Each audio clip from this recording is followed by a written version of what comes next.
تحسبن الله مخلف وعده رسله إن الله عزيز ذو انتقام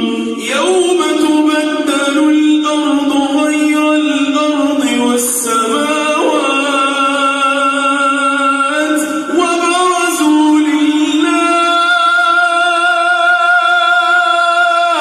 وبرزوا لله الواحد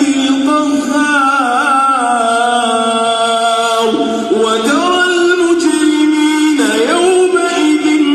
مقرنين في الأصفاد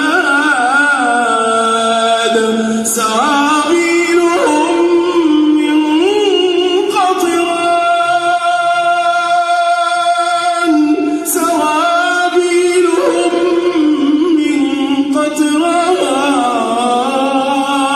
قطران وتغشى وجوههم